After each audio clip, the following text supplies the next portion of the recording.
Good afternoon all. Today my topic for discussion will be on open bite and its management. So let us first define what is an open bite. So according to the glossary of orthodontic terms, open bite is defined as a developmental or an acquired malocclusion whereby there is no vertical overlap that exists between the maxillary and mandibular anterior or posterior teeth. So, open bite is a debilitating malocclusion that many of the clinicians find it difficult to correct. So, there are variety of problems that can be posed by an open bite malocclusion. So, open bite malocclusion creates a significant problems such as certain temporomandibular disorders, difficulty in speech, that is also called as dysphonia. Certain functional imbalances, improper or poor oral aesthetics, and an alternation in incisal guidance, and reduction of normal functional activity. So these are some of the problems that is posed by open bite malocclusion. So there are various etiological factors for open bite malocclusion, which can be broadly classified as genetic and environmental. So coming to the genetic factors, what are the genetic factors?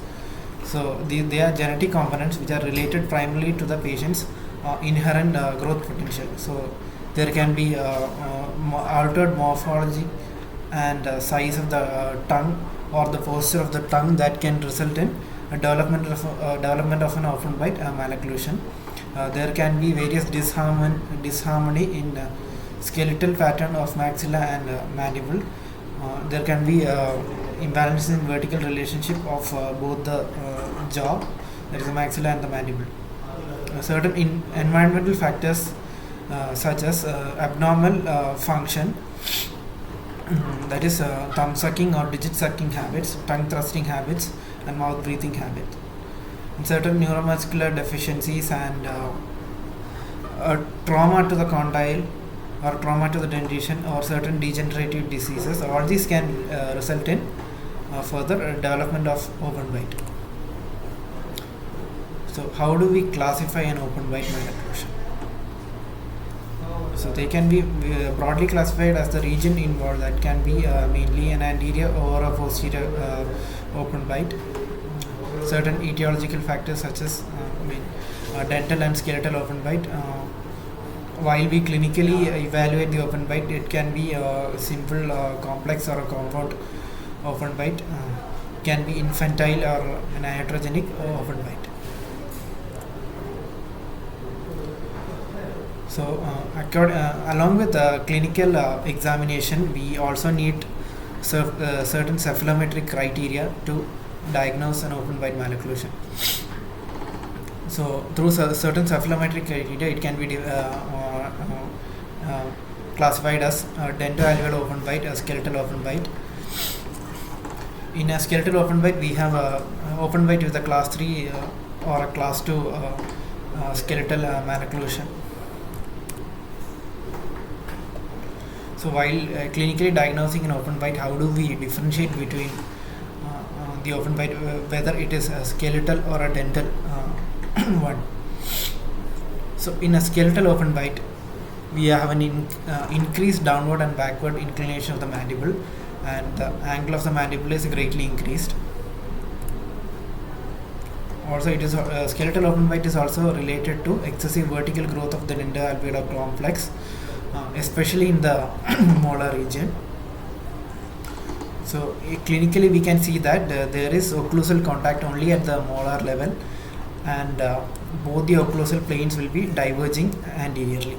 So those are the features of a skeletal open bite which can be seen clinically. So coming to a dental open bite, so dental open bite may be a result of an underdeveloped and mandibular and maxillary alveolar process.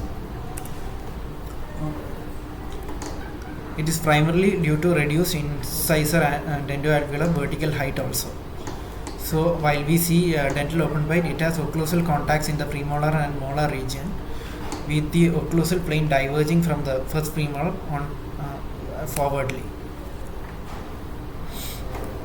So there are various treatment modalities that can be employed to correct an open bite malocclusion. So one of them is a tongue crib appliance. So tongue crib appliance is a removable or a fixed appliance that can basically inhibit tongue thrusting habit and preventing the severity of the open bite malocclusion. So tongue crib appliances consist of a crib used along with a removable appliance for anterior open bite correction, and it consists of a palatal acrylic plate with a horseshoe shaped wire crib embedded onto it, which it spans from canine to canine region.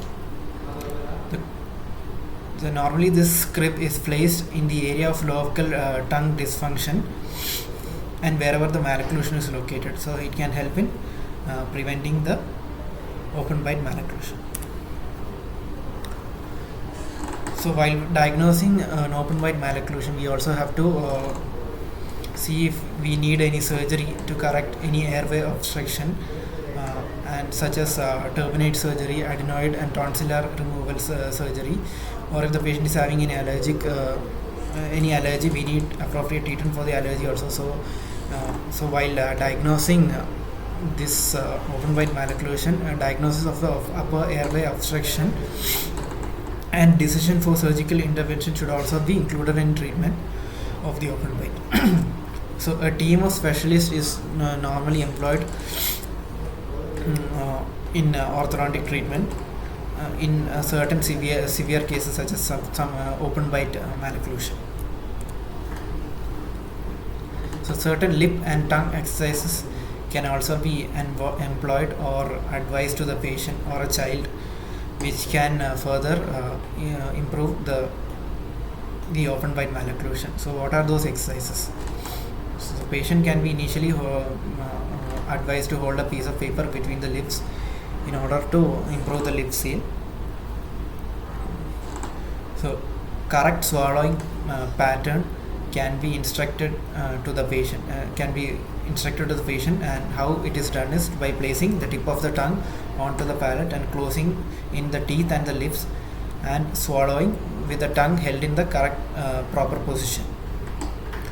And the next one is by placing an elastic onto the tip and the dorsum of the tongue and asking the patient to swallow normally. The patient tends to hold the elastics by placing it against the palate in proper position. So in time the patient will learn how to swallow with a normal pattern. So another appliance is a vestibular screen appliance. So it also can prevent thumb sucking and mouth breathing habits, and thus reducing the severity of the open bite malocclusion. Now sometimes in the vestibular screen itself we can place holes in the interincisor area that can help certain patients who find it difficult to breathe. Another appliance is a vertical holding appliance. Vertical holding appliance is essentially a transpalatal arch with an acrylic pad in the palatal area. So vertical holding appliances uses the tongue pressure to reduce the vertical dentoalveolar development of the maxillary permanent molars. So the excess vertical development is prevented by usage of a vertical holding appliance. Next is by giving an activator or a bionator appliances. So in activator appliances, 4 to 5 mm of bite is opened to develop a sufficient elastic depressing force and load to the molar, which are in premature contact. So a properly constructed activator that follows this principle can influence the vertical growth pattern in this case and prevent excessive vertical development. So next, coming to the bionator appliance, it can also used to inhibit abnormal tongue posture and function of the tongue.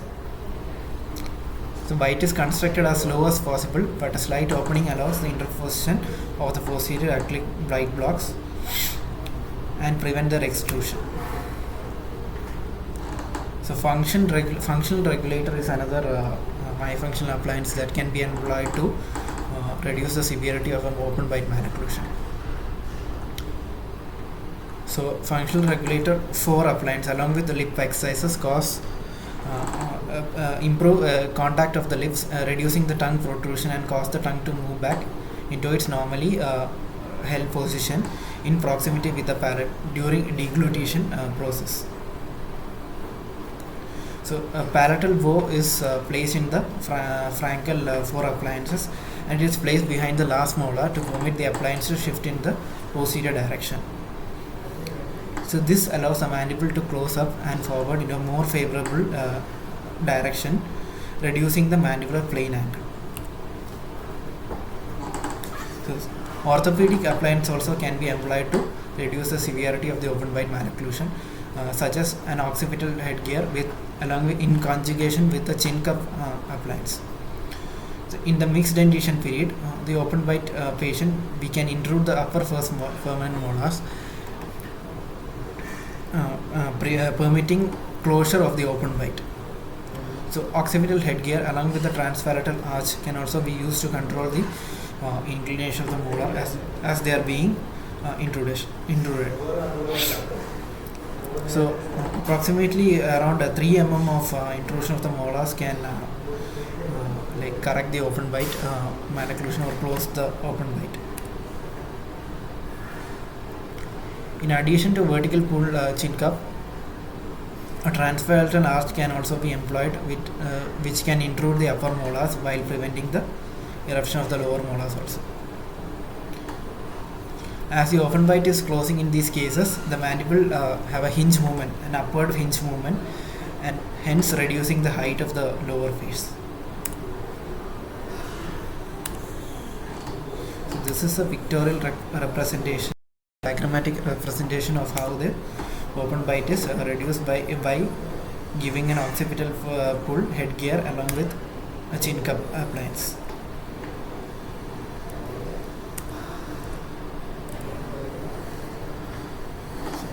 Apart from all these appliances such as myofunctional and orthopedic appliance, we can also give triangular and vertical elastics in conjugation with fixed mechanotherapy. So these elastic aids in the improvement of intercuspation between the teeth and also increasing the overbite or reducing the open bite by closing the open bite in the ranges of 0.5 to 1.5 mm. So these elastics extend from the upper canine to the lower canine in the first bicuspid teeth. So along with triangular elastic, we can also employ vertical elastic to attain incisor extrusion, hence improving the open bite condition. So in conclusion, I would like to say that should be an attempt to distinguish between a dentoalveolar and skeletal open bite during the diagnosis of this malocclusion, and the treatment modalities should be varied according to the severity of the open bite malocclusion. So the treatment that is employed to correct this malocclusion should rely mainly on the molar vertical control and or the extrusion of the anterior segments in the growing patients. If better aesthetics are desired by the patient with severe long face morphology, surgical options also should be explored or employed according to the patient's need. Although all these treatments provide the possibility of attaining a satisfactory outcome, a long-term stability remains a major challenge for the orthodontist regardless of the therapy chosen. So recent advances such as temporary anchorage devices or like mini screws can also aid in correction of certain open bite conditions.